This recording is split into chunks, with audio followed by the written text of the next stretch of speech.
Only you can unmute, right, Gianna? Only you can unmute. I can't unmute.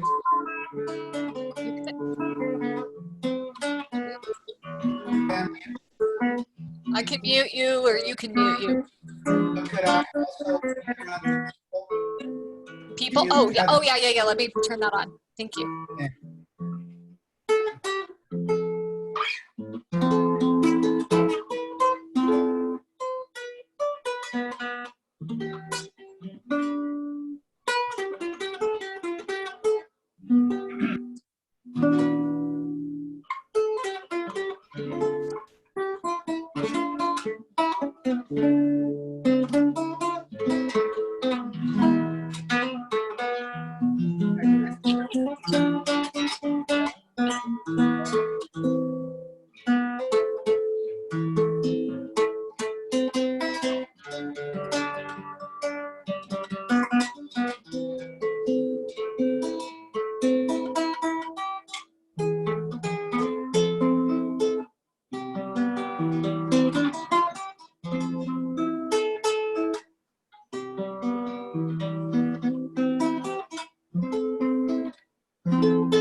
Yes, ma'am.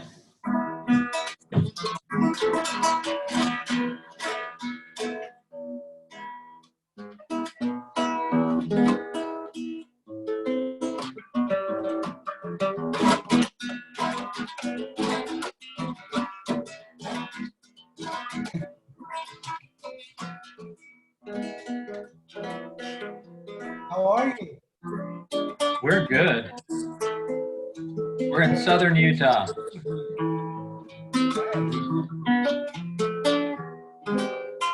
You're Southern Utah.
Deeda?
That's gorgeous, James. Beautiful.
Thank you, Jameis. That was good. Okay, thank you. Thank you, buddy. So that was Jameis giving us this lovely music. Appreciate it so much. He usually does that when we do our live gatherings. We don't have that many people here, huh? Really, what's going on here? I know some people are camping tonight and going to parks, I heard from a few. I'm surprised though there's this few people. Oh, there's a few more, someone else. Anyway, welcome. Welcome to Think Again. Thank you for coming. Hey, Good to Mark. be Good to have you here. Very good to have you all here. Thanks to Jana for hosting us again. Thank you. Again, James Johnson, thank you for your beautiful music. Thanks to Deeda for being willing to share her thoughts and insights. Hopefully you read her bio on the website. We don't take hardly any time talking about people that are leading our discussions because you have all that information ahead of time. I just got to say, Deeda's been at Earth Care and Stewardship and environmental issues for decades. And I've been very impressed as I've just recently got to know her depth of knowledge and her experience working in the political realm as well as for environmental agencies and stuff, causes. Anyway, I'm very appreciative of her being willing to lead this discussion. And thanks to all of you who make this happen. Ron Callister and walking on a husband. What's your husband's name? Mike. Sorry, Mike. It's been so long. Up in Logan. Sorry. We've been shut up in a cave. I guess normally you're up in Logan. You're saying you're St. George right now. We are. Right. Okay, welcome. This is where we go when there's a pandemic. Yeah, good place to be. Hey, so my wife, who does Zooms for work, shared a little tip that you can use your space bar to turn your mute on and off. So if you didn't know that, that's your handy, rather than trying to mouse over to it. What, honey? Yeah, hold down. Yeah. Anyway, use your space bar, you'll figure it out. Let's see, you know, normally we go around, we could probably do that because there's so few of us. Hi, Kristen. Tonight, we usually share something that we're thankful for or passionate about. And tonight we could do that particularly related to our connection with the environment and the earth and I guess the pandemic. So if you'd like to share something that's on your mind, just right out of the chute, you know, we do about 1 or 2 sentences, keep it really super short. But let's go ahead and do that. Mark, do you have something? You froze. Well, Mark. you know, I came from, so my name is Mark D. St. Aubin, and we live in East Mill Creek. And what I found is that a lot of us are sitting on our porches and working out in our yards, and our neighbor puts his, he and his wife sit out in chairs in their front yard as people, and they live on the corner and people just pass. And we just sat down this past week under their tree house with them and sang songs. And at the start of the pandemic, my wife said, "Hey, let's send out an email message to everybody and have them bring their music instruments and their songs and their hearts." And we had a concert, so distanced, but we entertained each other and sang together. And to me, I just think that's the best. You know, it's brought out such wonderful. We've discovered our porches again, you know, and so I love that about the pandemic. It's been a sweet opportunity to renew. What is it? Our living in place. You know, there's the ecology of our neighborhoods. Where, I just came from weeding our front garden, and people would just stop by and talk with me, and they'd be driving by. I had probably 3 different groups to stop and connect. We're connecting as we ground ourselves in the ecology of our neighborhoods rather than, far and wide. So that's what I want to say. I'm sorry. That's what I'm passionate about right now too. Thank you. Anybody else want to share? Sure, I'll go.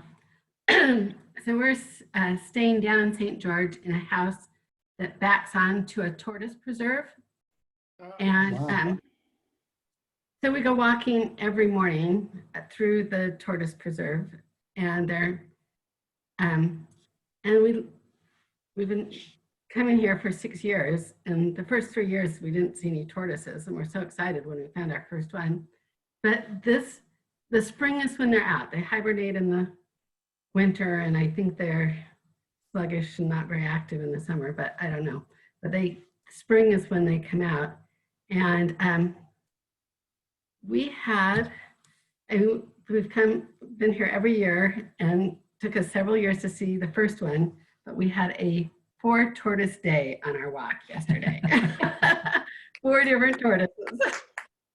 And the thing that's nice is that as we walk along the trail and as we stop, we chat at 6 feet apart with people that we've never met before. And we've come to know neighbors that we didn't even know if their house was occupied. But it's just, I agree. It's a time of renewal of our humanity, our local humanity. And we're rubbing shoulders with a few reptiles as well. So it's all good.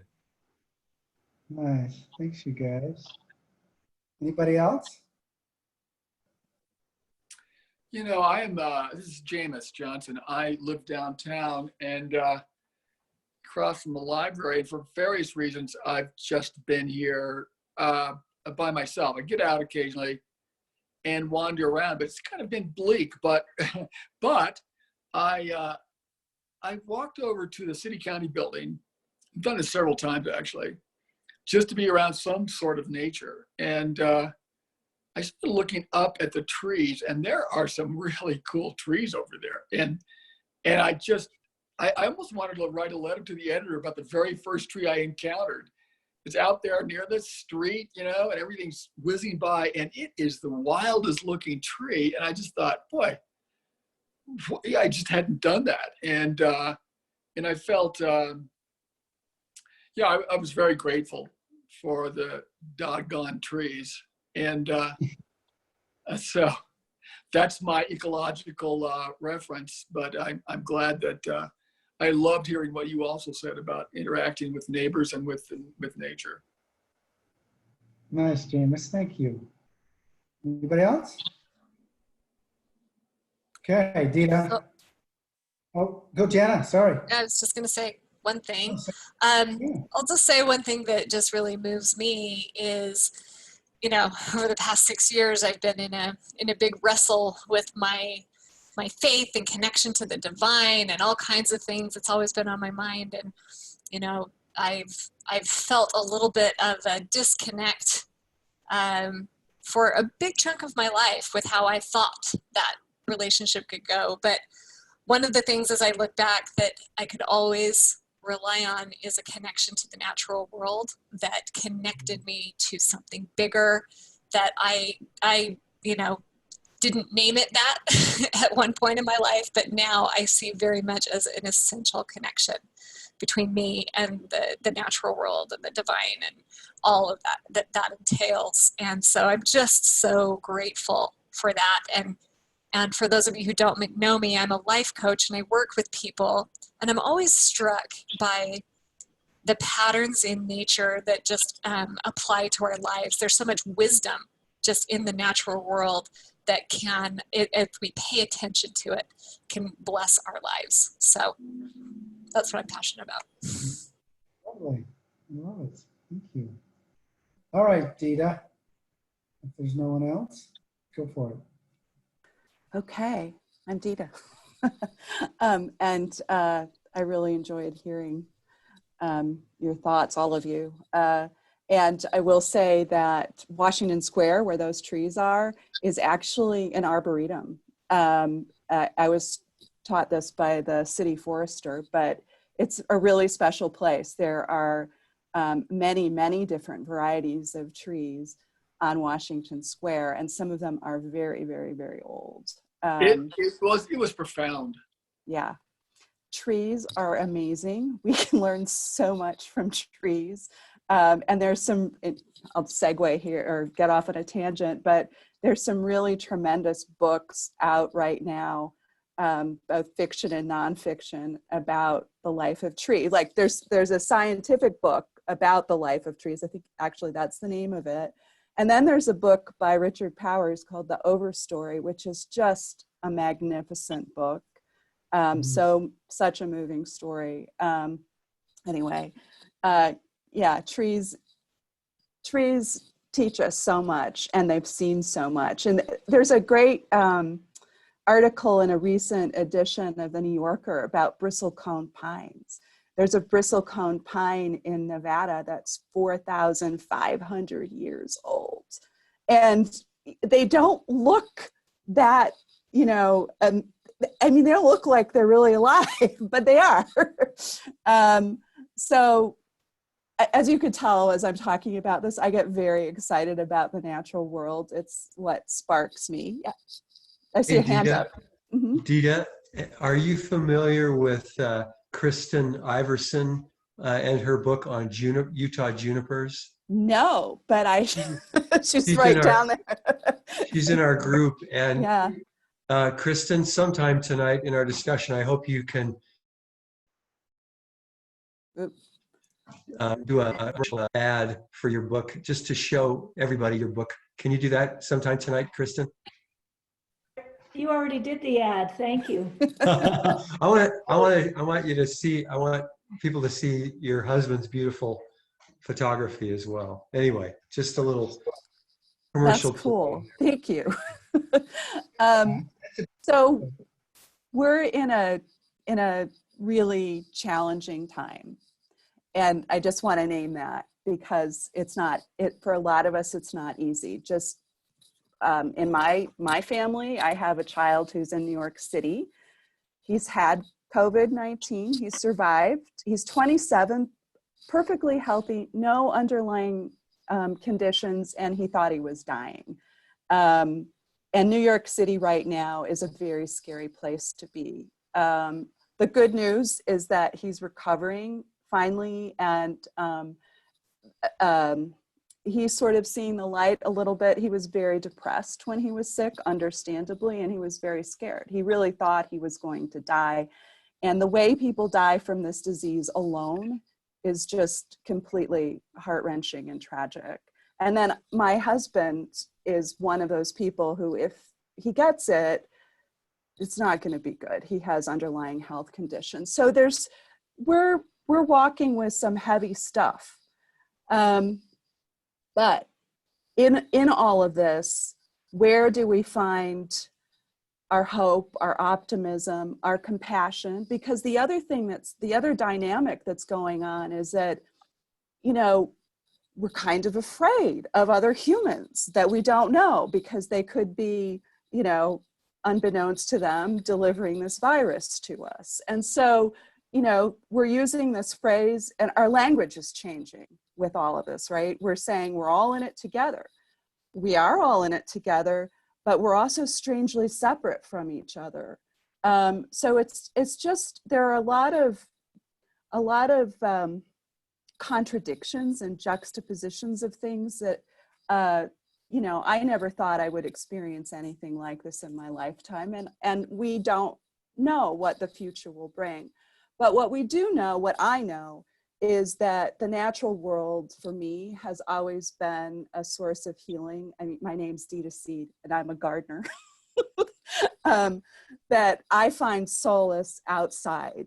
And that is where optimism and joy and discovery come full circle for me. And so I've been gardening like a crazy person. I've got more kinds of tomatoes than I can even grow. And I've also been thinking and reading about what's happening to the natural world during this time. And, you know, I'm sure all of you are having similar thoughts about what do I need? What do I need in my life? What are the most important things? And I think for me, what's becoming really clear is that being healthy is one of the most important things, and living in a world where that's possible, where when I go outside, and we're blessed right now in Salt Lake City with pristine, beautiful air, and you go outside and you can take, you know, big lungs full of air and look across the valley, and it's just gorgeous. And why is that? It's because we're all in our houses, not driving our cars. Things are shut down and our air quality has dramatically improved. And so the question that I think a lot of us are thinking about is like, how do we sustain that? Can we keep that after this is over? Do we have to go back to that dirty air? What can we change? And that's something we should talk about tonight. The other thing, well, and then the other thing they're finding, I mean, sort of the darker side of air pollution is that in places that have significant air quality problems, people are getting sicker. And the likelihood of dying from COVID-19 is higher if you live in a place that has poor air quality. But also, I was just reading before this meeting that there's a study out from some European scientists where they found that 11,000 lives have been saved because the air quality in Europe is so much better. Now, they've lost a lot of people to COVID-19, but also on the other hand, some lives have been saved because the air is cleaner. Also, the other thing that's happening out in the world, as we're hunkered down, and I love the story about the desert tortoises, is that we're seeing more wildlife. It may be because we're paying more attention. It may be, I mean, what I'm reading is like, you know, they've always been there. This isn't like a huge new influx, but we're seeing them because we're at a different point in our lives where we have the time to see them, and we're in, as somebody mentioned, we're in one place for a lot of the day. So the other thing that's happening is our climate emissions are going way down. So this is like, for me, it's causing me to think through things in a different way. And I have, as Jay said, been working on environmental causes for a very long time. And in fact, it's the strand that runs fully through my life. When I was 7 or 8 years old, I grew up on the south side of Chicago in a very, very urban area, it's like concrete jungle kind of thing. Very little of the natural world was around me except for Lake Michigan. But I carried a petition around and I lived in an apartment building, to ask the neighbors to sign this petition to ban fluorocarbons in aerosol. And ever since, I've just kept going. So of late, I've been working on a fairly contentious issue that some of you may be a little bit familiar with, which is that there's this plan to build an inland port on land immediately adjacent to Great Salt Lake wetlands. And there are a lot of concerns about it, both in terms of what it will do to our air quality and what it will do to this really critically important wildlife habitat that hosts up to 10 million birds a year from over 300 species. So there's a lot at stake, and it's a very local issue. It's very connected to me because I've lived now in Salt Lake City in the same house. I'm actually in my potting shed right now. This isn't my house, in case you're wondering why I have a canvas roof. But I've lived in Salt Lake City for over 30 years, and in this house coming up on 30 years. And my community, which is Utah, is so important to me. Utah is so important and so beautiful. We live in one of the most beautiful places in the world with just this abundance of natural wonder at our fingertips. I mean, you know, where else 8 miles away from a major city can you be in a wilderness area? And we have that privilege here.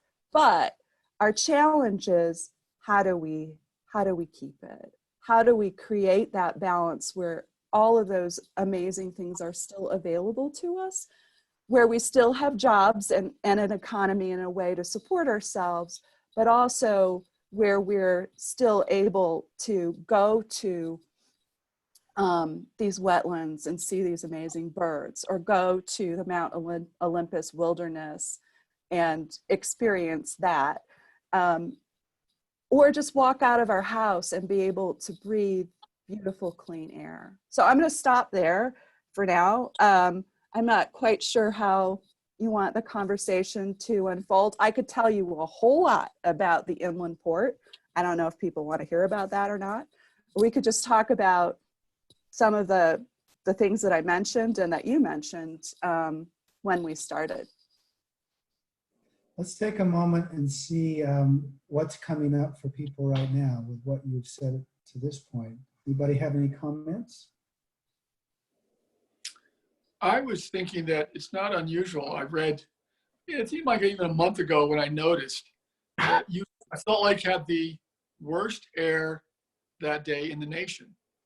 And I was kind of shocked at that, but that's not apparently uncommon if it collects, along the Wasatch Front. And I don't know how the inland, I'm aware of the litigation involving the inland port, but we just have never, ever been able to get the political will to address this profound air problem. I have sons who live in New York as well, one of whom had coronavirus.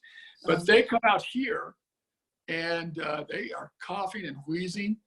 And it does seem like it's such a beautiful place. And it's a remarkable place, but we just have never been able to get our arms around this air quality problem that's going to be exacerbated by the port. Do you have any hope for that? I mean, do you see a light at the end of that tunnel? Oh, absolutely. And there are things that we're already doing that are improving our air quality. And some of it goes to using renewable sources of energy and not being so dependent on coal, for example. Making it easier, more accessible for people to purchase electric cars. The fact that we now have cleaner fuel, tier 3 fuel, available to use in our gasoline-powered cars. And sort of overarching over all of that is a greater awareness that Utahns have of the nature of this problem and how it impacts all of us, from unborn children in utero, they're affected by air quality, to children, like through your whole lifespan, what you breathe affects your health. And that knowledge that science is bringing to us is starting to permeate the political processes and our decision making. We still have a long way to go with this. And the example is with the inland port proposal, that the people who are very excited about making money off of the inland port are downplaying any of the air quality concerns. And so there's a tension there, and you will even hear it with the gubernatorial candidates, especially on the Republican side. They're like John Huntsman, for example. He admits that climate change is human caused. He's very concerned, but he's still touting the inland port as some kind of economic ticket for us. Now, I submit that he doesn't really know all the details yet, and we plan to educate him. But that's where we sort of run into trouble, is with the all growth is good argument. And what I think we're starting to realize, what I'm realizing as I'm, in quarantine in my potting shed, is that some things are more important than others, and human health is more important than $1 million, So I'm curious. I read recently about some plant that is shutting down or has shut down, or it was just announced that was a significant polluter in the Salt Lake Valley that has something to do with Kennecott, something. They're moving to more alternative fuels. Yeah. I'm curious about what the impact of that is. Was there any kind of political motivation that made them want to do that? Is there any kind of, what are the other major polluters around, and how, what's the conversation around that? I'm curious. So as I understand it, Kennecott Rio Tinto had planned to shut that down for quite a while. So that isn't new news. And because it's obsolete. So, and it will help. But the major source of pollution, of air pollution, is mobile. So it's diesel trucks and cars. And so, for example, with the inland port, one of the big problems there is that the plan is to build hundreds and hundreds of not hundreds and hundreds, but like 100 new warehouses that are ginormous, like big Amazon-sized warehouses that would be served by trucks. And right now, the technology is such that really electric trucks are not a thing yet. They might be, but that's a ways away. And so these warehouses would be served by diesel trucks. And we have in our coalition an architect and planner who did an analysis for us, a conservative analysis of what the new truck traffic would be, not even if the whole thing was built out, just with part of it being built out. And he estimated 11,600 new truck trips per day and 23,000 new car trips. And so that's like 34,600 new vehicle trips. And that is a lot of pollution that is not accounted for. And that's a problem. So, we have to deal with the facts. And the hard fact here is that where the refineries contribute pollution and Kennecott's operations contribute pollution, there's also this other big chunk that's mobile source pollution. So much of that pollution is within the same geographic area. I mean, fairly close, and the inland port would be a part of that geographic area. Right. And so, we live in the Salt Lake Valley, we're in a bowl, and the bottom of the bowl is Great Salt Lake. And where the inland port is planned to be developed is right there, the bottom of the bowl. So the other problem is the pollution. We're victims a little bit of the geography here, hangs in the bottom of the bowl. The other problem that could compound, or the other thing that could compound the problem is now Josh Romney, Mitt's son, wants to build another inland port in the Tooele Valley, which our airshed is connected to that airshed. So that could be even more pollution there. And so we just need to have a fact-based, science-based conversation about what this will do, and weigh it and say, I've already made my decision. I don't want it. But the general public and the powers that be people need to know, like, do you want this beautiful air that we're experiencing now, or do you want to see pollution increase? And just one more thing, to add insult to injury, we're subsidizing it. I think that's the thing that really gets me. It's like, we're paying for it with our tax dollars. So Deeda, I have a question. So when projects like this are considered, it's almost by law required an environmental impact study. And so I guess I'm wondering what what that is, how they shape, and if that has the potential of starting a conversation around this, around the issues that you're, addressing right now. So they have not done any kind of environmental analysis. And an environmental impact statement, if we're using that precise term, is actually has legal ramifications. So under the National Environmental Policy Act, or NEPA, if a project has a federal nexus, like if federal money is coming to it, or it impacts something that the federal government has a hand in, then it has to go through a formal EIS. We don't, because we don't know yet what they're really planning. And that's the other problem with this, and part of the reason, for example, why the League of Women Voters is involved with us, with a coalition, is because there's been a real lack of transparency and accountability.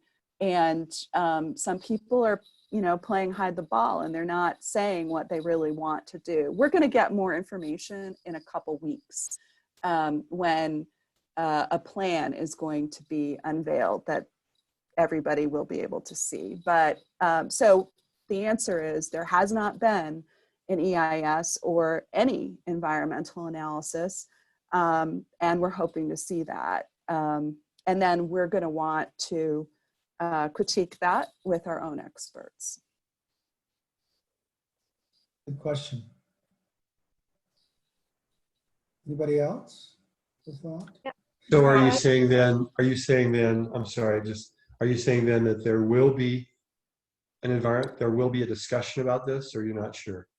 Well, I'm not sure that there'll be a full EIS done. There will be some kind of analysis that we will have access to, but it may be, are all of you familiar with Envision Utah? They're a nonprofit planning entity. So they were involved in this, in a community engagement process, and they kind of got kicked to the side, unfortunately. What they told us recently is that this plan isn't really a plan. So we'll see. I don't know if they've seen the final draft, but which then makes me really skeptical about whether there will be the kind of environmental analysis that we need. We're going to push for it, I mean, we want to see that. Are you aware of the various positions of the candidates, the Republican candidates for governor, as to the port and air quality? I know that this former speaker favors the port and had a financial interest, but what are their respective positions? Are they all the same? Or? So they all support it. Greg Hughes is far and away the biggest cheerleader for it. Yeah. But as I said earlier, I think they have varying degrees of understanding regarding what it is. So, for example, John Huntsman, I'm not sure that he's been fully briefed. Like, I don't think he's heard our side of the story, and we definitely would like to share that with him, because when he was governor previously, he did a pretty good job on responding to environmental concerns. He was one of the first elected officials in Utah to acknowledge human-caused climate change. And that was actually quite a brave stance for him to take at the time. So Spencer Cox, yeah, he supports the port. Chris Peterson, who is the Democratic candidate, his response to this Tribune survey was local government should be in charge, which is a position we agree with. So we don't, it's hard to say at this point, but we do have plans to ask for meetings. Was the Salt Lake lawsuit dismissed? Do you know? No. No, okay. It's still going. It now is, it's been appealed. And so this lawsuit, for those of you that may not be familiar with it, was filed by Mayor Biskupski, and it challenges the state's usurpation of city authority. Because what happened was the state in 2018, with Greg Hughes as the Speaker of the House, came in and took over control of this land that is slated for an inland port. And so Mayor Biskupski sued, and Mayor Mendenhall, when she was running, said that she would continue to pursue the litigation. A Utah District Court judge ruled in favor of the state, and then the city appealed, and it's at the Utah Supreme Court. And given the pandemic, who knows? We don't know exactly when we'll hear back on that. But that just addresses the issue of who's in charge. Anybody else? Yeah, so I used to work for the state and had other people I knew who worked for the state. And it was very, very clear that you are successful in your job if you create growth. That is what makes you successful as a politician, as a bureaucrat. They have, that's the whole reason for the economic development. So it seems to me like unfortunately, facts don't really matter, that this is a matter of values and even identity. And it's become another us against them kind of a thing. The Republicans, the legislature against people who don't want to like what the legislature is doing, which is most of us, it seems like. So I am sort of wondering if sort of business as usual can't work. I mean, you guys have done so much to raise awareness and get people going, and interested in this issue. And it's been wonderful. And yet, I don't know that any legislators are budging, or anybody that has the power. And I have a book that I haven't finished reading. It's called Soil and Soul or something. And I know that it's about a place in Scotland where they stopped a big development. Have you seen that? I want to write it down. Anyway, I mean, I think they brought in Native American elders from America into Scotland to bless the land. I mean, and they got the media going and stuff. Anyway, there's got to be something that will touch this issue of people's values, their deep values. And because a fact-based conversation doesn't work with some people. I don't know why. You've seen that over and over. Anyway, that's my 2 cents. Well, that's a really good point. And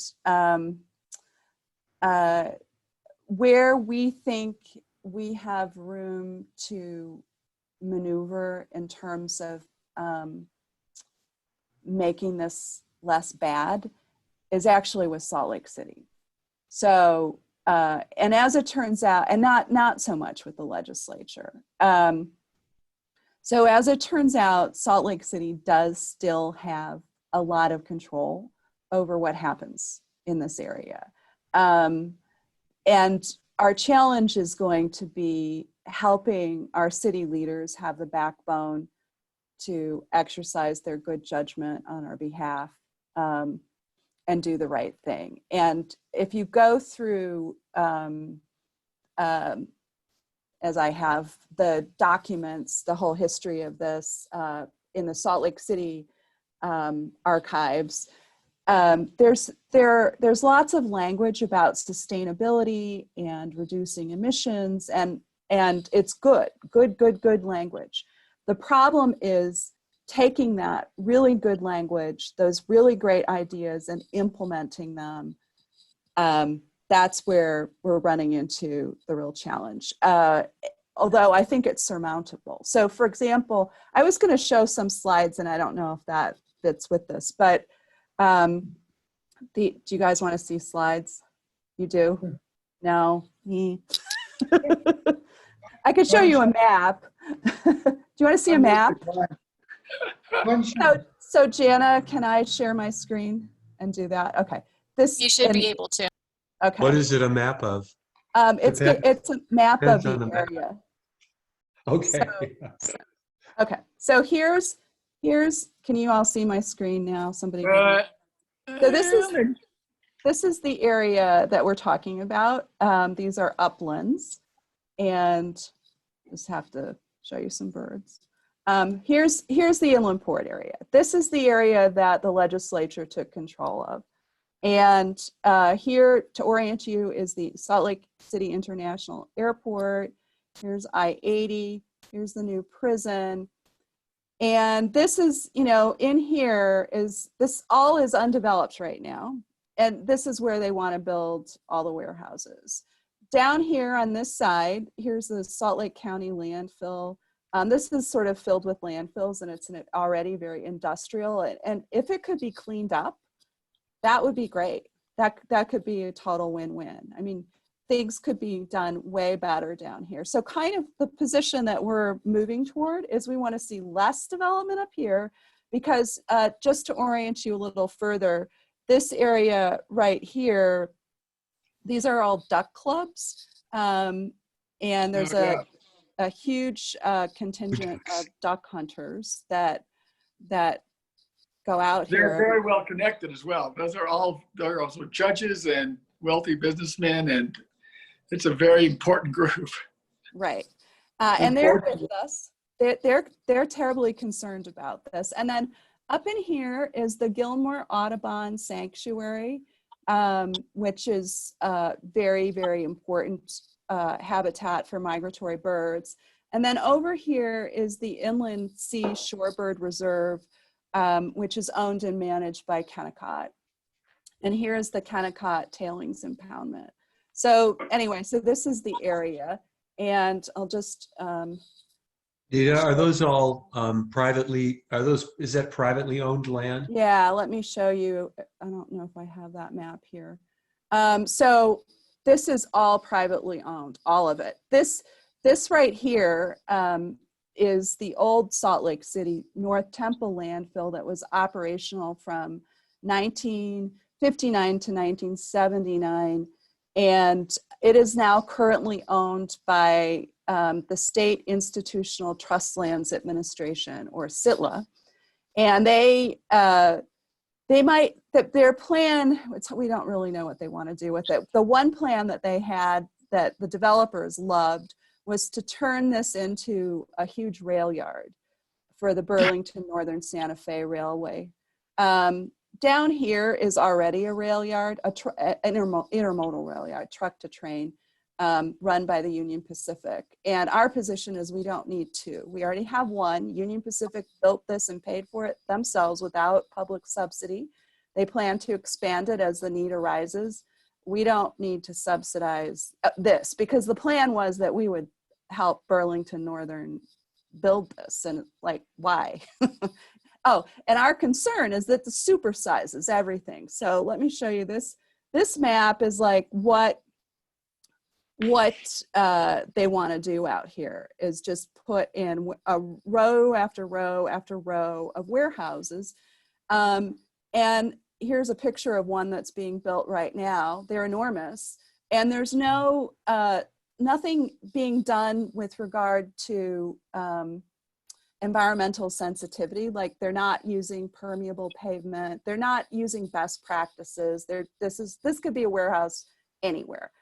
Yet it is a warehouse that is, and here's a picture, this was their artist's rendering of what it would look like. It's adjacent to this and these. And here's an antelope. There are 90 antelope out there. Sure. Here's a burrowing owl. The burrowing owls are losing their homes to this. And so our position is, let's do this in a smarter way. Let's not build row after row of warehouses. Let's do it based on the ecology of the area. And so going back to this other map, we would not have an objection. Oh, that's not the good one. This one. We wouldn't have an objection to building this as a continuation of the International Center. It's frontage, it's fronted I-80, and that's not critical habitat, and that's an unremediated landfill. So cleaning that up and then putting well-designed, better than the International Center, buildings that have solar arrays on their roof potentially, although we have to be careful because sometimes birds misinterpret solar panels and land on them. But you know, doing this in an environmentally sensitive way and having it be kind of warehouse-ish would probably be okay. But the rest of it is not needed, and it really starts to get well. Let me see if I have this. I don't know if I have a map that shows you. Oh, this is funny. This is where the earthquakes were. So this is a, sorry, I'm off on a tangent, but all of these little dots are earthquakes, and they make like a map of this area that these developers want to build on. Perfect. Which is just another good reason not to do it. I have, let's see. I don't know. Are these online somewhere where we wanted to see them online? I can send, yeah, some of it's at our website, our Stop the Polluting Port website. Here, I'll show you. This is from Heidi Hoven, who is a wetlands conservation biologist with Audubon. And she took us through where the wetlands are here. And anything that's light colored, that's playa. Here's a better picture before all the development happened. So all of these areas are critical wetlands and uplands. Can't see it yet. You can't see it? Click on it. We can't see it yet. Oh. We're still on the Oh, earthquake slide. you are, and mine is not. Okay, I'm gonna stop sharing because I think something's going awry. Anyway, there's the area is riddled with these, you know, habitats that are important, and good design would be, let's not build on top of those. And so that's one of the things that we're working toward, is to help to work with our city leaders and the developers to see if we can get some concessions so that we don't end up with this thing that is, you know, catastrophic. Like all of those warehouses one after another would be bad. It would be bad for the birds, and it would be bad for our air quality. So Deeda, I guess if we have an extra 10 minutes tonight, Jay, could those of us who would enjoy seeing the slides and the impact that the information has, able to have Deeda share those slides. And then my second point is, how can we get involved in the organization that you're part of? May I interrupt for a moment? As to your first point, I don't see well, and I would love, you mentioned you might be able to email those. So if we could also, I wouldn't mind getting those emailed somehow as well. So at the end of the meeting or something. Sure, I can send you the full Great. PowerPoint, all the slides. Thank you. So so we have a coalition that we've been building for the last 2 years, and it's volunteer-led. I'm paid by the Center for Biological Diversity to work with the coalition, but I'm really the only full-time paid person, and I consider it a real gift to be able to do this work. And lately we've taken to Zoom meetings like this So once a week on Thursday nights from 6 to about 7:15, we try not to go over 7:15. We have a weekly meeting with all the volunteers who are working on this. And last night, time is weird now, we had about 40 people. And we've broken up into teams. So we have a wetlands team. We have a writing team, people who like to write. They've actually crafted some op-eds that they're going to be submitting to the Deseret News and the Tribune. We have a social media team. We have a satellite port team. That's an issue I haven't talked about, but they want to build mini ports all over the state. Yeah, so it's a great group of people, really energetic and smart, and deeply committed to creating a healthy, sustainable future for Utah. And we're also thinking about, like, this is one issue, and you know, how does it play into the larger questions about Utah's future? And can we use this one issue of growth? And, you know, as Kristen said, it's like this phenomena, or not phenomena, but this thing in Utah, all growth is good, and turn it back and modify that so that, you know, we still have growth. We're not gonna stop growing, but how do we do it in a way that's healthy and sustainable, and, you know, leaves those that come after us with some of the beauty or all of the beauty that we have now. You know, Deeda, you mentioned, I'm sorry. Go ahead, Jay. Or Go ahead, Mark. I hear growth. I am all for growth. I just want it to be in more dimensions than just economic growth. I mean, I'm talking about growth in health, growth in our appreciation of beauty, growth in the flourishing of our environment, growth in, I think we need to be better, more articulate in terms of how we articulate growth. It's not just economic growth. It's growth in the likelihood of our grandchildren growing up in a healthy environment. That's growth to me. So anyway. You know, someone raised the question, how do we approach bureaucrats, and what more can we do? About 40 years ago, I think it was, or 30 years ago, I read an essay by a Mormon fellow, Hugh Nibley, and it was interesting. He had an interesting approach.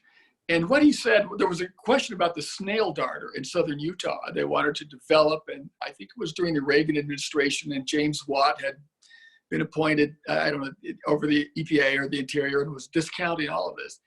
But this essay, he said, there's a question of whether we should protect the snail darter or develop. And then he said, and he was a respected figure, he said, there is no question. We should protect them. He said, and then he went on to say this, and this is where I think is an interesting approach that Mormons might use, and that is, he said, this land was given to us. We have every obligation to protect it, you know, and that doesn't mean allowing growth. My only point is, it seemed to me that if one could engage that faction of the faithful of the church and say, look, this is our land. We all are in this. And it would seem to be a really powerful response to sort of the, the Republican-led legislature. It was an interesting approach. It kind of surprised me. And I thought, wow, that may be a way to sort of engage the regular old Utahn. So my friend George Hanley, I'm not LDS, by the way, that might be obvious, but taught me that that Mormon theology has a very, very strong foundation in environmentalism, and that everything is imbued with the Spirit, and that I was just absolutely joyful. Like, I'm so happy to hear that, because my experience up to that point had really been And I met George when I worked at the Southern Utah Wilderness Alliance. And we did this really great project called Faith in the Land, where we brought people from different faith backgrounds together to create a statement about what kind of stewardship we wanted in Utah across all these different belief systems. But it was very contrary. What George was teaching us was very different from our experience on the political side, which was, we don't care. God put it here and we're going to use it. And so this notion of stewardship was really good news for a lot of us. Yes, that is awesome. We can be together on that. We need to tap into that. Yeah. Mm-hmm. Yep. I hope the op-ed writers can leverage some of that. In fact, there's a group called, or at least it used to be, Mormon Stewards, and they have a lot of LDS church leader quotes on their website that could be, in my view, leveraged for some of this as well. Yeah. That's a great group. Go ahead, James. I remember Governor Levitt had some hearings, and I think it may have been during the Clinton administration, and I don't know if it was over the Grand Staircase Monument or something else, but there was a question they wanted to hear, and I think Mayor Wilson may have joined with him, but they said, what do you want, Utahns? They were astounded that the vast majority of people showed up at these hearings and said, we want this land preserved. And I was kind of shocked at that as well. I think there was a strong there's a strong support for that deep in the roots of the Utah population. It was even, that goes back, I don't know however long that was. So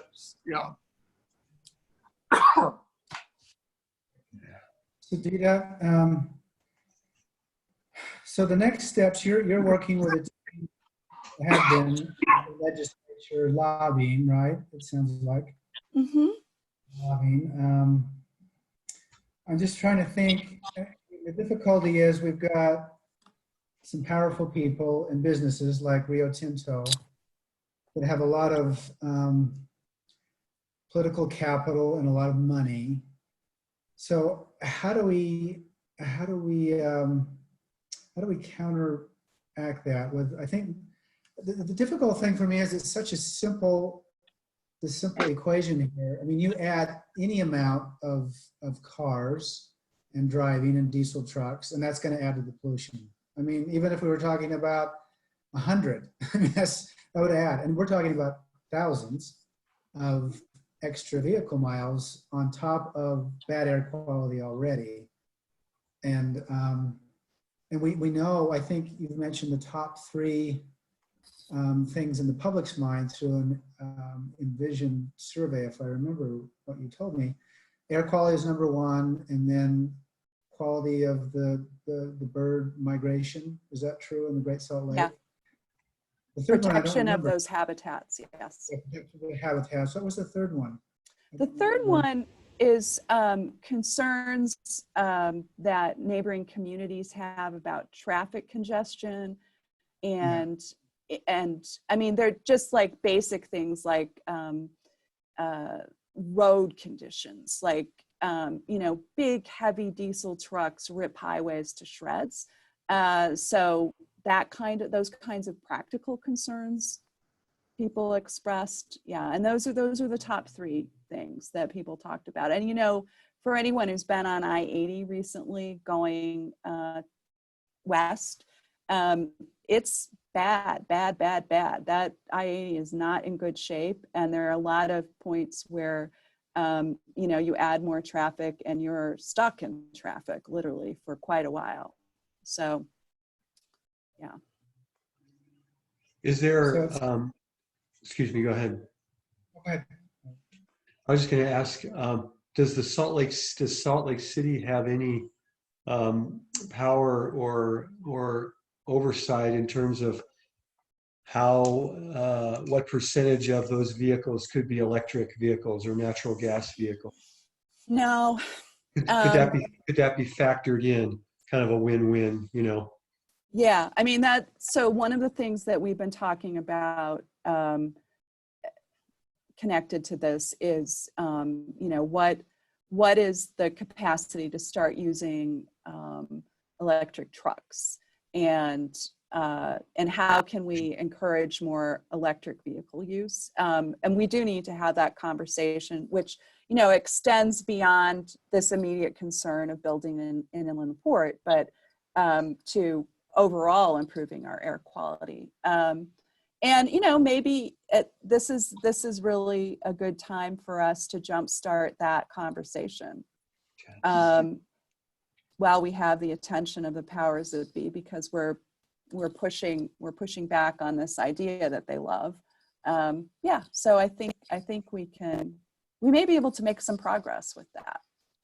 Another area along those lines is to restrict the traffic in inner city Salt Lake. Either start charging for trucks like London does, but if they are going to the inland port, it would be really an interesting time to try to implement a complete restructuring of the inner city of Salt Lake. As you get closer, fewer trucks that don't have, you know, permission or, you know, can come. It becomes more walkable, and that may be a trade-off that may be available as well. I don't know if someone's working on that, but I would love that because I ride a bike because I can't drive. So yeah, good idea. If it got to the point of looking like it may happen, kind of worst case scenario, could there be a public referendum with petitions and just a huge amount? I mean, we've been able to do that, overturn a couple of things recently. So yeah, we were heading there before we got hit with the pandemic. In fact, we had plans to start canvassing in neighborhoods sort of downwind from West. So this would be West Valley City, Taylorsville, Kearns. Those areas are going to be hit really hard by pollution from the port, as well as West Side, Salt Lake City neighborhoods. So, and then we've been talking about, could we do some kind of ballot initiative? But then, you know, COVID hit. And so we're sort of in a wait and see mode. We also have potentially more litigation we could bring. We could sue over violations of the Clean Air Act. We could sue over violations of the Clean Water Act. So we're looking at that as well. And we have some attorneys that are working with us. So that's something else. I mean, I think what we're hoping is that this pressure that we're bringing as community members will help us engage policymakers and what are the solutions, what are the long-term solutions that maybe even go, as some people have been describing here tonight, beyond the inland port, you know, and use this issue as a way to elevate those other issues that, you know, I mean, the real thing, like if we could build an inland port without doing any harm, nobody would be complaining, right? But the problem is there are all these harms that are going to be caused. And so, yeah, we need to have a conversation about how to mitigate those harms or how to stop them.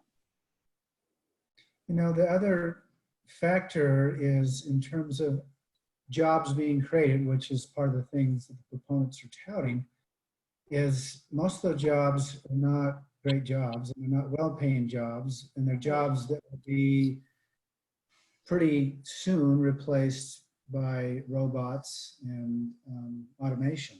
Am I correct in that? Yeah, you're right. Mm-hmm. We're talking about warehouse jobs. These are not jobs that pay very much. And as we're seeing in other ports around the world, automation is becoming a big factor. So we have lots of concerns about all of that as well. Yeah, like the economic benefits may not be that great. Deeda, I have a question. That you mentioned this distributing the inland port through multiple places.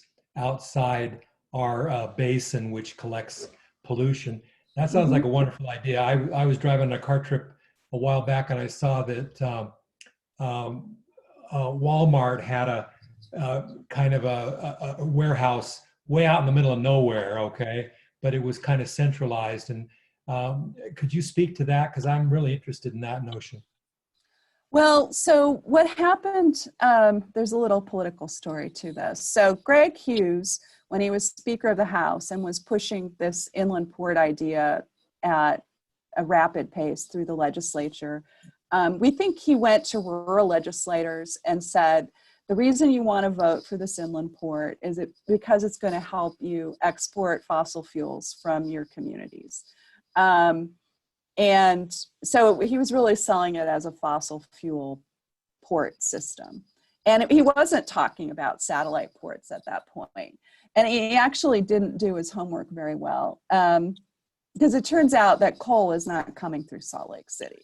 And it would be expensive and it doesn't make any sense. But he offered that up to these folks. So then when it became clear that the inland port that they're planning for Salt Lake City doesn't have natural resources, really don't play a role, then they went to the satellite port concept, and they created a financial mechanism where communities, just take Emery County, for example, or Carbon County, they can get a subsidy from the Port Authority to build fossil fuel transloading facilities. And that is what I think the powers that be at the Port Authority want to do. Or at least what they wanted to do 3 months ago. Lots changed. And then as a part of that also, there might be what you were talking about, like these distribution hubs where they're actually warehouses, like Walmart warehouses or whatever. But one thing that we've learned in all our research over the last 2 years is that there's so much speculation on the part of people who are pushing this. Like there are some people I think who are just paid to promote whatever idea, like fossil fuel transloading facilities or liquid natural gas pipelines, just you name it. And there's somebody out there promoting it. Well, they haven't really done their due diligence, or they don't care because they're getting paid to talk about this idea that may or may not be workable. And in the end, a lot of the ideas aren't workable. Like the money, the capital to do it just isn't there. Like no one's going to invest in it because in many instances, for example, with the coal industry, I mean, that's, putting money into coal right now, or coal mining facilities, is putting money into what's going to be a stranded asset in the future. And when you're talking about investing public money in those kinds of things, I mean, then you're talking boondoggle. So that's sort of the satellite port story. We have a committee, a team that's working on those issues, and we're trying to get more information. But right now, things are pretty sketchy. We don't have full information. I just have to say, my shed is completely dark, and I'm starting to feel like I'm a character in Apocalypse Now. I'm a disembodied head. I'm sorry. I don't have electricity in this potting shed. So I apologize. I see other people are in dark rooms too, though, so I'm not alone. It's good. Cool. Madison, did you have anything you wanted to share? I came in late, so I am not sure how much I missed. So I don't know how many are aware. I work for the Southern Utah Wilderness Alliance, and so my whole world is being an environmental activist. And so I know we've talked a lot about the inland port, and I know I don't think we've come out with an official position on it yet as an organization, but I know that it's all the same fight, no matter where we are. Steve Block's being helpful. Steve Block is very good at what he does. Yes, he's a fierce attorney. And actually, we're getting some, not directly from SUA, but we're getting some ancillary legal help that I think will be good. So From whom? from Earth Justice. So we're all Right. connected. So I used to work for SUA before Madison came to work for SUA. You did? And yes, I told you that. Oh, right. No, we've had this conversation before. Right. Yep. Yes. Sorry. I worked for SUA for 10 years. Yeah. And so another person who worked for SUA for a long time is an attorney named Heidi McIntosh. And she moved to Denver, Colorado to work for a big environmental law nonprofit, Earth Justice. And she's the manager of the Rocky Mountain office. And they are considering taking up our cause and offering us some of their legal help, which would be fantastic. That would take us to a new level because they are very good attorneys, and they have a lot of expertise in this arena of warehouse development. In fact, one of the things that we did when we first started our coalition was to hold a community forum, and we brought in people, an Earth Justice attorney from LA, Adriano Martinez, who is an expert at fighting these kinds of projects. Because as you may or may not know, LA has a whole area that's like one gigantic inland port after another in the Inland Empire.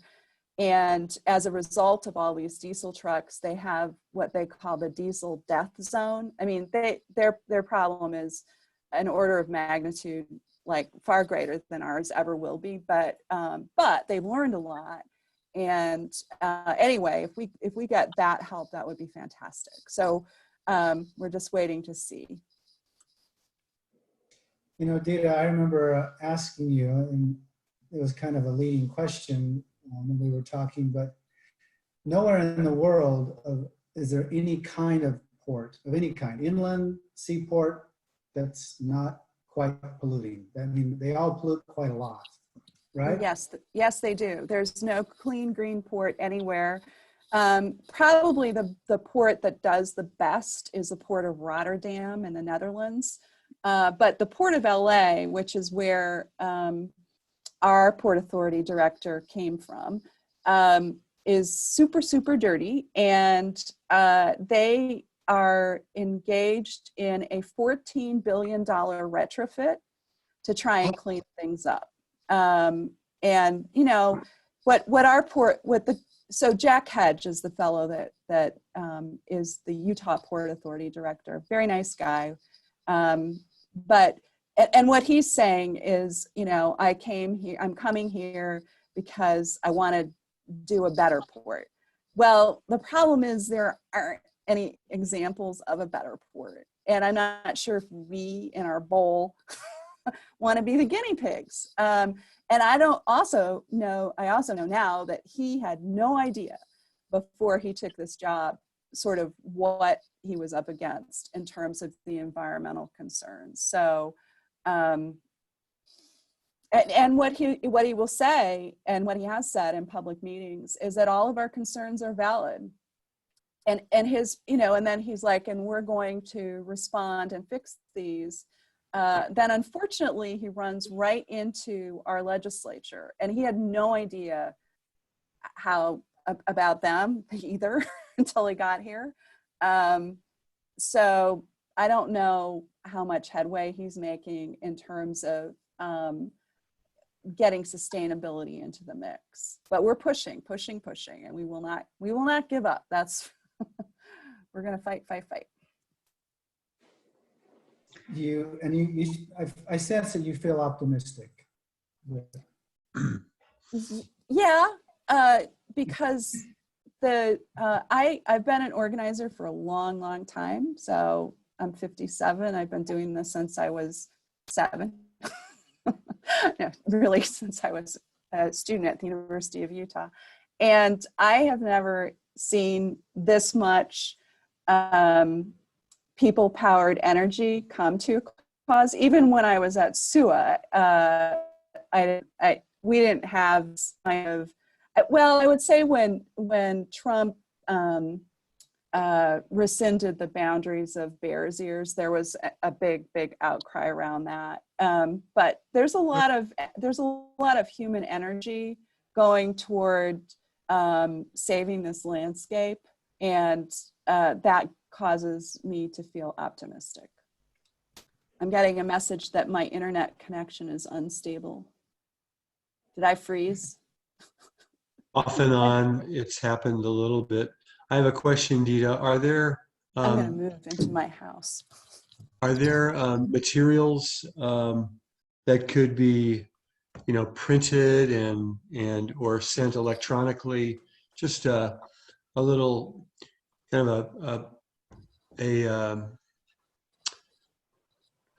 a flyer of some kind that shares, these 5 concerns that could, begin the conversation of why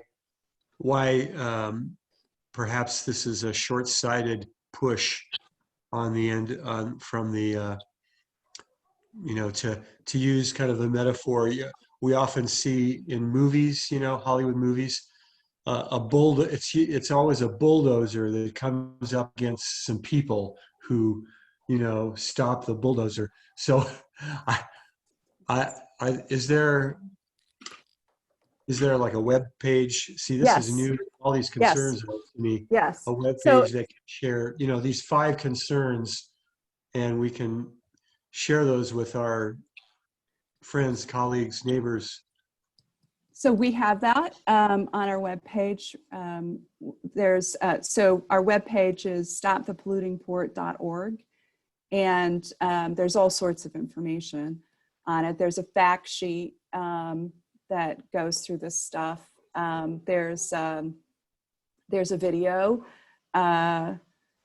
We also released a report that we had volunteers with expertise in different areas put together, and that's on our webpage as well. So go to stopthepollutingport.org, and you'll find lots of information. And we're constantly working on revising things and improving things. We also have a Facebook page, which is also Stop the Polluting Port. And our social media team is working on posting more regularly on that. But there's information there as well. Mark, I posted a lot of those resources on the website. You're on mute. You muted.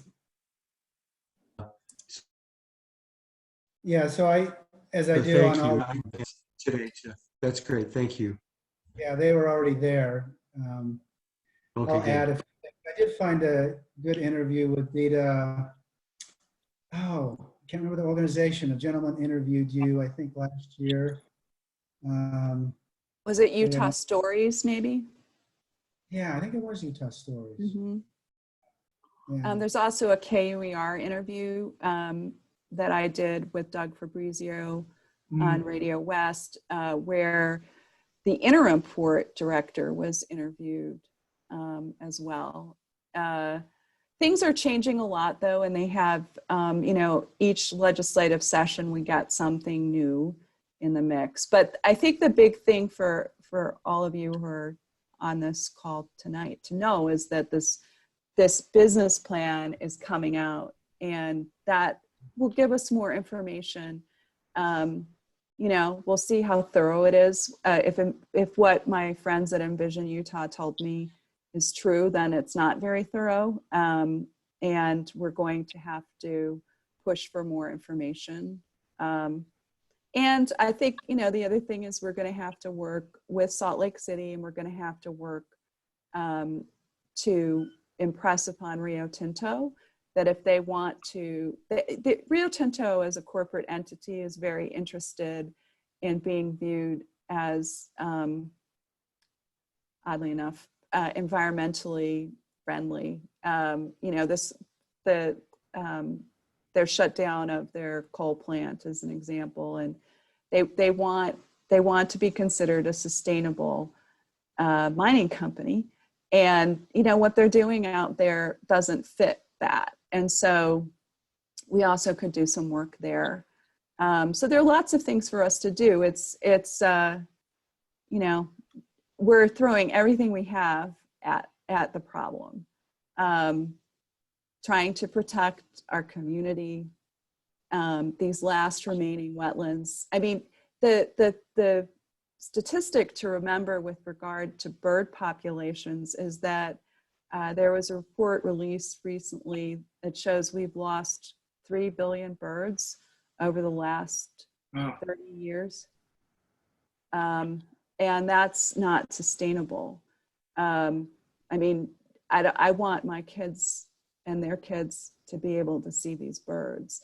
And here's the other thing. So we started the conversation tonight talking about this pandemic that we're in and COVID-19. Well, one of the theories about how this started is through illegal wildlife trading. And, you know, this imbalance in nature can create these kinds of problems that really impact humans in a terribly negative way. And we need to be in balance with the rest of the world, with our world, with the natural world. And, you know, building on every inch of land that's available takes us in the wrong direction. Destroying wildlife habitat takes us in the wrong direction. Mm. So, what's our time here?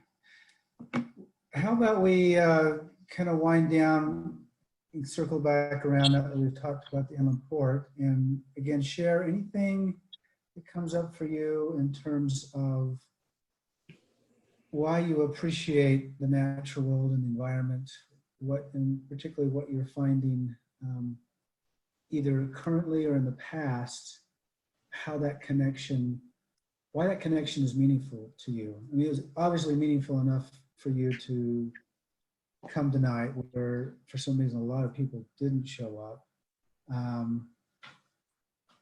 What is it for you that makes this really important? It doesn't have to be associated with the current pandemic, but feel free to connect it if you'd like.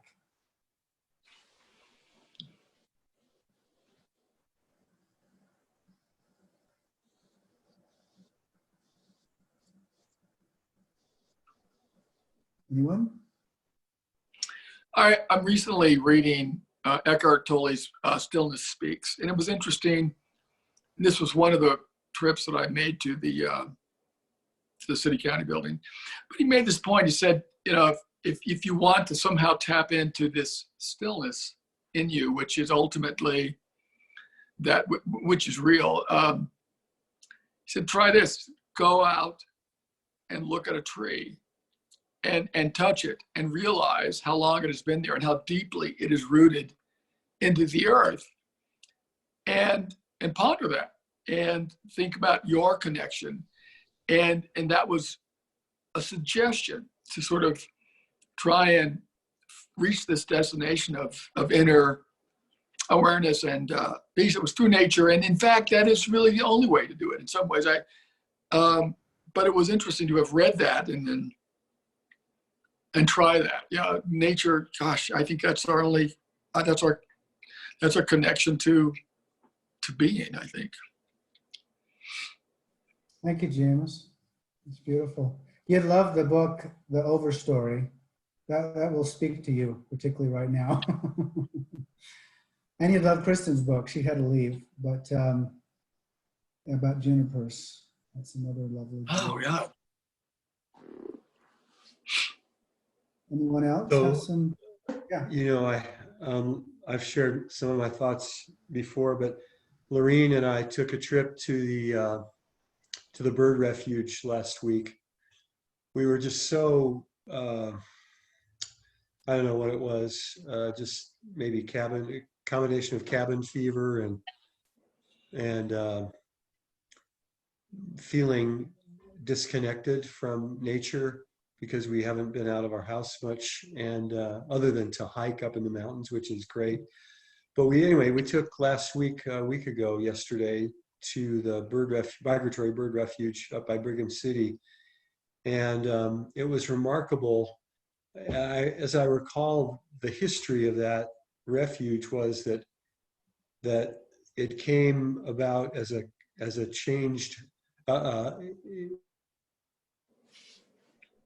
individuals that learned, that decided to change practice because they saw they were harming nature. And I think it was in the 20s, so 100 years ago, when the farming community saw that their use of water was I don't know if they would have used these terms of harming the environment, but anyway, they recognized that there needed to be judicious use of our resources. And I guess I like when I looked at your poster, it said "Save the Great Salt Lake," which is different than "Stop polluting," stop the polluting port. In other words, there's a sense that if we can save something that's precious to us, it seems to call forth a part of us that might feel differently than fighting the bad. Does that make sense? I mean, and maybe different messages speak to different parts of us, right? The fighter in us wants to stop, but I think I just look at that migratory bird refuge last week, and we talked about what an incredible intentional use of resources to create something beautiful.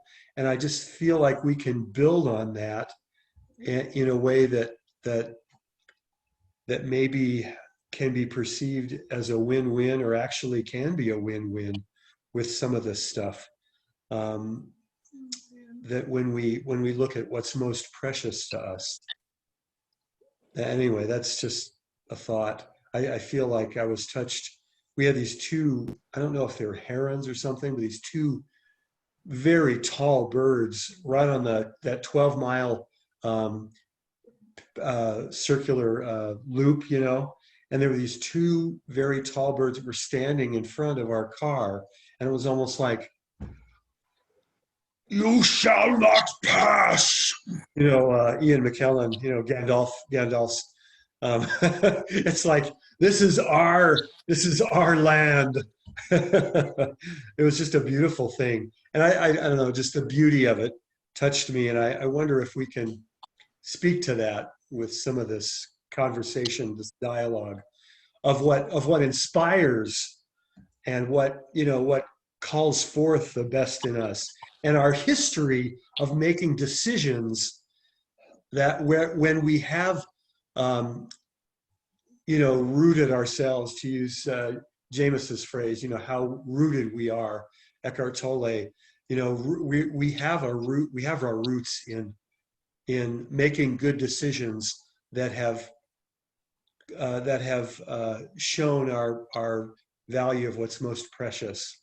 And I think, anyway, if that can be included in the conversations. I love that, and thank you for saying all of that and using the word inspiration, because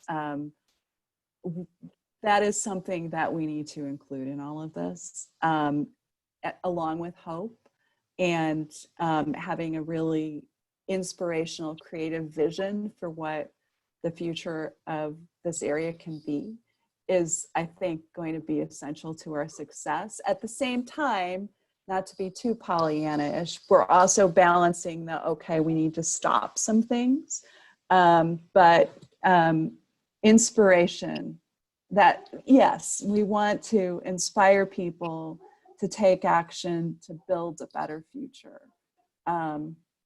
So thanks for that. Thank you. Hi, Mary Kay. How are you? I'm doing fine, but I'm embarrassed to say that I only just now realized this meeting was on, and so I'm very late to join. Well, it's very late where you are. Yeah, it's true. You're not too late. We've waited for you before we started, so Oh, maybe we're having an opening thought. I'm teasing. well, I hope you've had a nice discussion together. We have. Do you want to share anything in terms of the environment and your appreciation for it, particularly now and the Earth? Before we're going to close Well, here. yeah, it certainly has been a time while we've been, and more so in our area than in Utah. You know, I have a neighbor across the street who passed away. I have a friend very close friend whose son is disabled and in a group home, and there are 4 people in the group home. They and the workers were all tested positive, and 2 of the people have passed away. So it's a very difficult time for so many people, and it really has meant so much to be able to go outside. And most of my days I'm spending outdoors. It helps take your mind off of the grim things. It's been a beautiful spring. I often feel guilty that I can be enjoying the beauty of nature when so many others are really suffering. But it really has a healing aspect to it. And almost every day somebody stops. I have a 2-acre garden. And so it's possible for people to visit and still be socially distancing. And very regularly people are stopping by and just walking through the garden or sitting under a tree. And I think it is satisfying to me because I do spend a lot of time creating a beautiful place.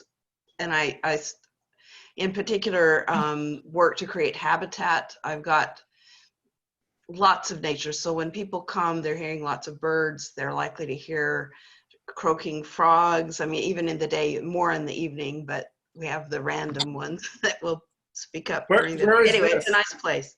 What? Where is this? It's a small town called Darnestown. It's north of Potomac. It's sort of at the edge of the DC metro area. So we're where it starts to become agricultural.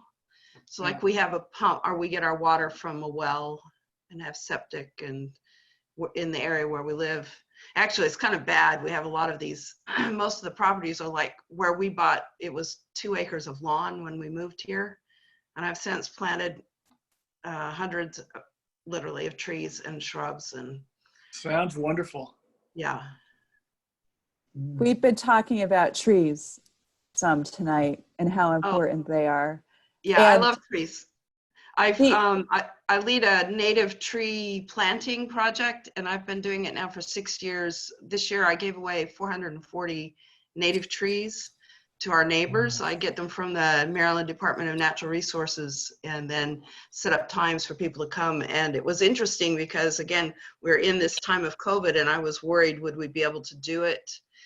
But I set up chalk markers on the driveway and said, you know, just come this far and I'll hand the tree over. And we did it without anybody getting close to each other, and all 440 trees were able to get distributed.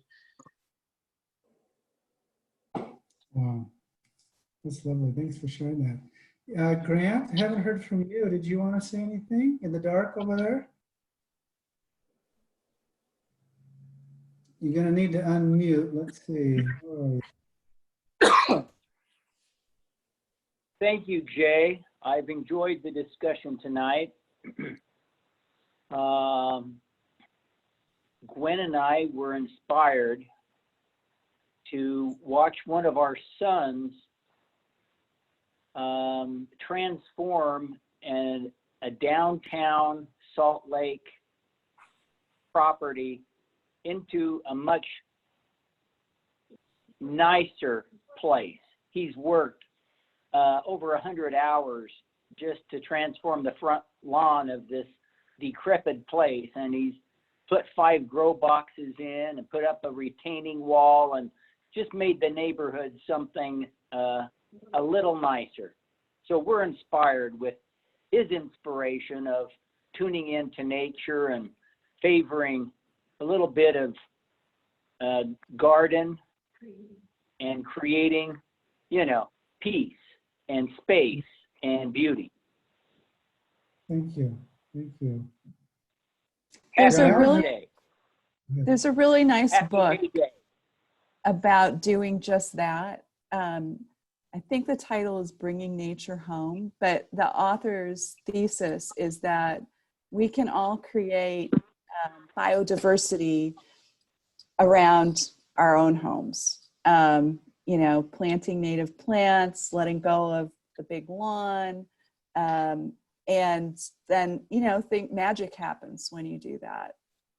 Can I just say that Dr. Talamy, who's the author of that book, he's an entomologist, University of Delaware. I heard him speak in 2012, and he was the person, up until that time, I was a knowledgeable gardener, but I didn't really understand the link between planting native plants and then supporting the habitat for the pollinators, other insects, and every other form of life that needs to be able to continue to survive. And he became my hero, and it totally changed the way I approached what I did. And that's why I do this native tree giveaway and encourage my neighbors to, because you can't do it alone on your, you know, you can do what you can on your own property, but if you can get your community engaged, then you really can start to change and create enough habitat that it makes a difference. He's since published a couple of additional books, Yeah, each of them are worth reading. that is awesome. What's his name? Mary Kay, if you're Yes. familiar with native plants and trees in Utah, could you recommend the most beautiful native plant that I might want to plant in my yard to promote what you're So saying? I'll have to say I'm familiar with the native plants from Maryland, and we're lucky we have a lot of really gorgeous ones. I'm sure that there are excellent plants in Utah, but I don't know the answer to that question. You could talk to your local extension agency. They ought to be able to tell you that, you know, which ones will grow well. Yeah, I'm sorry, I don't know the answer. They That's drought fine. tolerant. Thank you. Drought tolerant plants, and a lot of different kinds of sage grow really well here. Plants that do well in a sort of Mediterranean environment. But we definitely have a unique ecosystem here. And yeah, the extension people would be awesome resources. Thank you. University of Utah, I mean, Utah State, right? Utah State. Yeah, they have a great extension program there. Anybody else have anything else they want to share? Before we close out? Nothing? Yeah, you just did a marvelous job, just delightful. It was really engaging and warm and thoughtful and intelligent. Thank you so much for leading us in this discussion. I wish we'd have had more people, but it is recorded, and so it'll be on the website, and people, so I did have a few people, actually one in Germany asked if we were going to record so she could listen to it later. So we'll have some other people. Mary Kay, Jay, do you mind if I just say one more thing, which is, you know, we've launched this LDS Earth Stewardship group in the DC area, but there's a new Salt Lake City group, as you know, since you're part of it. Maybe you've already talked about that. But there are so many things that can be done when people of goodwill gather together. And if any of you are interested in checking out what we've been doing in Maryland, I'd encourage you to look at our website. It's easy to remember, eartheast.org. And you can see we did a native plant garden on a historic African-American site. We've done a lot of, if you go to our events, you can see a lot of the things we've done in the past. And I've got a section there on native plants for our area. Lots of good information. An excellent section on the Pope's encyclical, where I've added illustrations and condensed it a little bit so that it's easier to read. That's a marvelous document. I don't know if you've already talked about that tonight. We haven't. I'm glad you brought that up, both those things. Why don't you, just so I don't forget, why don't you email me those suggestions, and I'll put them on this night's website. Okay. Evening conversation, so that those resources will be there. But yeah, Kristen, who is not with us right now, she left. Kristen and Ed, they had something to go to, but she is been willing to take on the LDS Earth Stewardship Salt Lake chapter. So the main chapter is grown out of Provo, and George Henley actually helped start that. And so I'm the secretary, and Tiffany's not here. Tiffany Ivins, she was part of the Mormon steward group we had, but she is the vice chair. So anyway, we're trying to get something going here to kind of address what Jameis was talking about earlier, to get people more involved, particularly of the LDS faith, to say, this is part of your heritage. And so their website, LDS Earth Steward, is stewards, right? Or stewardship? Stewardship. Yeah, LDS Earth Stewardship. I'll have to put that on there too. They have a ton of resources on there also, from quotes from General Authority, and all kinds of stuff, and some really neat things. I was on the new Gospel Living app yesterday, and it had a thing on stewardship of the earth. Okay. Yeah. That's Good. the LDS Church app. Yeah. What's neat is there's a lot of faith groups out there that are doing this, that are focusing on the value and importance of this. I think Buddhism has been already kind of down that road for a while now, thankfully, and we seem in the West to be integrating more Buddhist thought and philosophy, which I think is valuable. So the more that we can all spread this out and integrate, I think the more powerful it'll be for all of us. So thank you. Jay, I'll also send you a link to, on the Sunday after Earth Day, the National Cathedral had a special multi-faith service with faith groups each sharing. We each had 2 minutes to share a video that had a message related to care of the creation. And so our church, there's it may be the same, even a video that Mark may have just mentioned, that there's on the LDS.org or churchofjesuschrist.org website under gospel topics. There is a section on environmental conservation, and there's a lovely 1.5-minute video there. And so that was part of this National Cathedral service. And in fact, they thought it was so beautiful, they used it as basically, once the introductions were over, it was the opening video to start the service. That was so beautiful. We watched it on that morning, and Yeah. I was inspired by Good. that. It was really great. Yeah, I promoted that through our ThinkAgain-FaithAgain group. It was really good. I really enjoyed it. That's a very professional spot. In fact, yeah, send me the link to that, and I'll have that on there too. That was good. I mean, I have the link. I just need to remember to put it on there. Jameis, thank you for that. Yeah, Jenna. Oh, can I just say one thing? Yeah. When I was a student at the Living School, which is a 2-year spiritual school teaching contemplative Christianity, so lots of different faith groups represented there. Someone showed me, they brought their copy of the Green Bible. Is this something that you guys are aware of? It's amazing. It has most of the print is in black, but everywhere throughout the Bible that has some sort of message about environmental stewardship is highlighted in green. If you just thumb through it, it's just full. It's just full of scriptural references to environmental stewardship. And so I thought that was really great. I've recommended it to a few people, and they've just loved it. So that might be another resource for any of the LDS stewardship, whatever, to share, along with the quotes from general authorities. You can actually quote scripture. It's already, the work's done for you in the Green Bible. I like that. Thank you. I made a note of it. I appreciate that. Jameis, thank you for your music. And as we close out, after I finish off here, then you're welcome to play some more. That was beautiful. Glad to. Let me know when. If you don't mind, this is, we talked a lot about trees.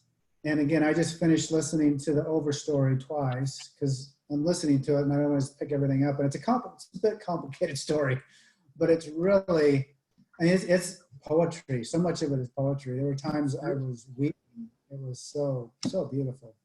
But about that same time, I was thinking about, in our wonderful state of Utah, we have Pando. We have one of the largest organisms in the world of those aspen trees, Fish Lake there in Monroe.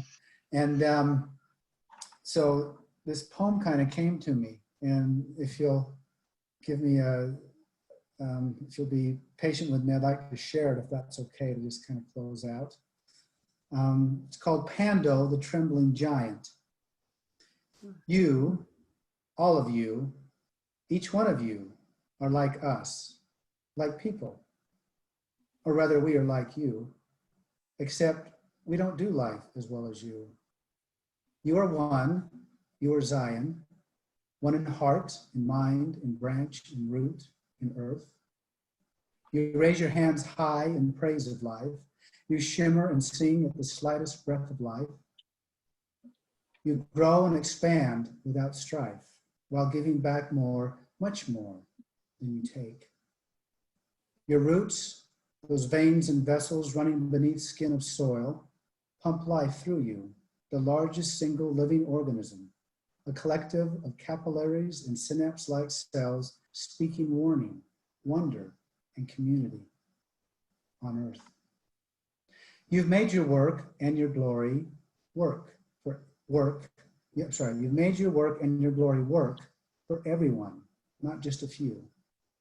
And unlike many of your big-brained relatives, you know that the polluting, harming, ignoring, rejecting, or losing of one of you, any of you, blights all of you, making each of you less than you once were. We people too rarely get this sense of divinity.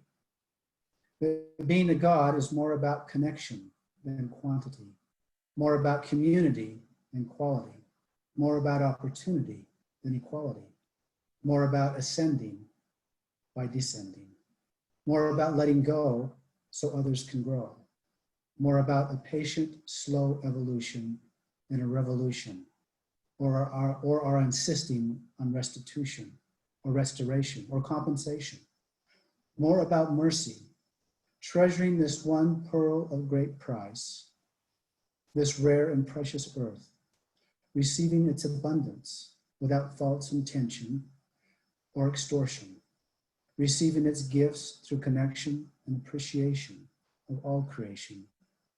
Now this is a revelation for all time and eternity. Pando, thank you, all of you, each of you, for this theophany. Anyway, thanks you guys. Sure good to be with you. And let's go forth and do our best to help this earth continue and thrive. All right? That prose poetry was beautiful, Jay. Thank you for sharing. Thank you. So we'll close out with some music, and you want to chat, you can still chat a little bit. 9:30. All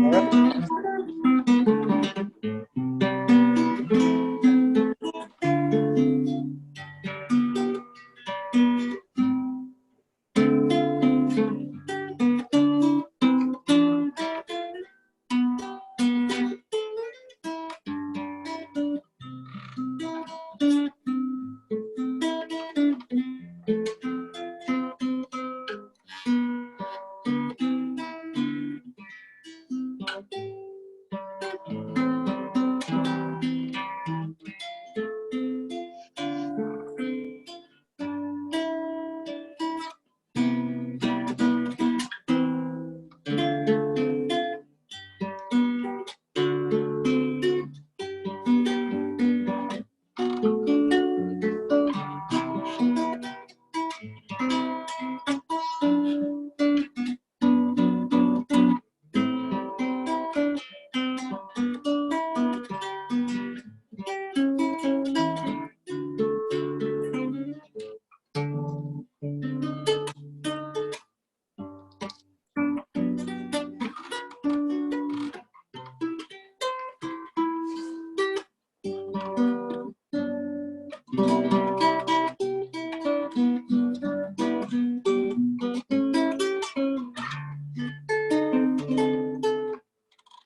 Are we still? I'm glad to keep playing. I can't tell if I'm still there.